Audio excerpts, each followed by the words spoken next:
On Face to Face this week, reporter Jackie Biecham speaks with Hilary Mילגרום, a group facilitator and psychotherapist who leads groups for mature women in Jerusalem. The interview was conducted on a weekday. I'm a group leader and psychotherapist, and I'm based in the Counseling Center for Women. I think that your listeners would be very interested in hearing what this center is. It's a non-profit organization based in Jerusalem and also in Ramat Gan, Ashkelon, and a few other places. And this center provides individual, couple, and group therapy for women and their partners. And these groups that I'd like to tell you about are connected with the expertise in women's psychology that our staff have developed over 30 years. So I think that the listeners would be interested in knowing that it's a non-profit organization that gives therapy on a sliding scale. And these women are all in their 50s and 60s, right? That's right. These are groups for women. It started off at midlife, and now I call it midlife and beyond, because I saw that women in their 50s and 60s are really interested in taking this opportunity when they're really in the post-menopause stage. And many of them are making changes, taking this opportunity to use a group to be able to make new decisions of what they want to do with the rest of their lives at this point. What kind of approach do you use? I use a lot of the most useful ideas from women's psychology and from the field of narrative therapy. And I try to give opportunities to the women to bring both their strong sides and their struggles to the group. And it's fascinating to see some of the transitions that occur between vulnerability and strength. For example, some women come into the group shyer or having been through different traumatic situations, less sure of themselves and so on. And several of these women gain strength from their meetings with the other women and from the approaches that we use and become clearer and more assertive in their lives. Others have been tough survivors also of difficult situations, but they've had to squash their feelings, and they often don't know how to get close to people or haven't felt comfortable with women, and some of these are able to open up to their emotional vulnerability during the group process. When you talk about the narrative approach, what do you mean? Is it like visualizations or telling stories? What is it? It's much more than both of those. It's a fascinating approach that listeners are invited to look up. But I can give an example of one of the techniques from narrative therapy that has been so helpful in the groups, and that is a witnessing process that enables women, after they've heard one woman sharing an issue that she's dealing with, rather than just the usual responses in a group where they may,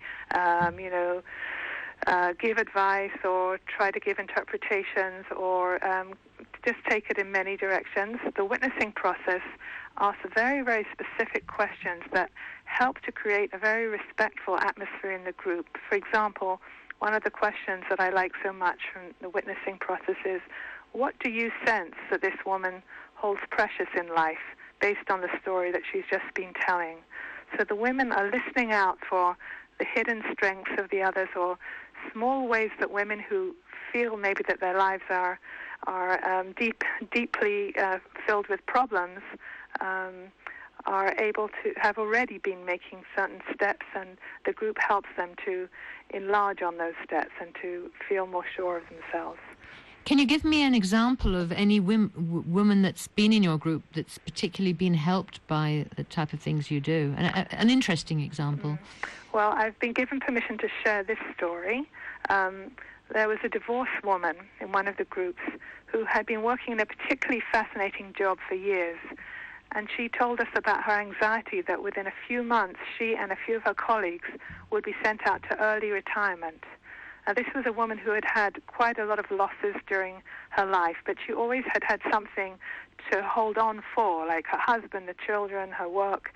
Then her husband left, the children moved abroad, and now the thought of leaving her work just felt very, very hard for her. And she hadn't ever wanted to burden others outside the group, but something in the group process enabled something to open up with her.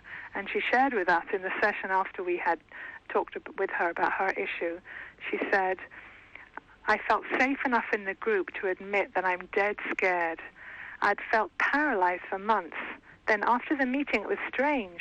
I was able to let go of most of the fear, and I could suddenly start dealing with the issue on a more practical level.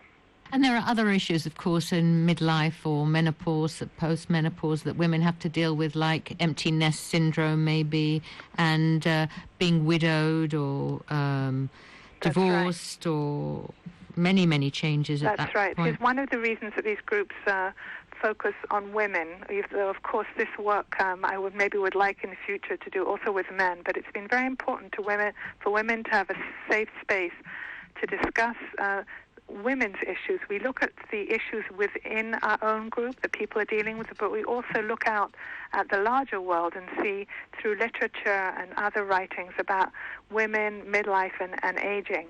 And you mentioned some of the important issues that women need to talk about. It could be bodily changes after menopause, and in fact, half the women in our group are often living alone, whether it's because they're divorced, widowed, or a few have never been married, and the others are married. And something that's very, very interesting when I was talking about vulnerability and strength is that sometimes when we talk about the subject of loneliness and solitude, solitude being the positive aspect of loneliness, there's some kind of a role reversal that occurs where the single women are able to share their coping strengths and survival mechanisms that they've been using for a long time, whereas the married women in the group are able to share that some of their biggest fears of aging are of being left alone.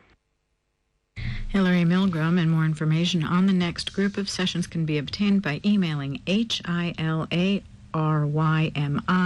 hilarymi, @gmail.com. The weather outlook: extremely hot to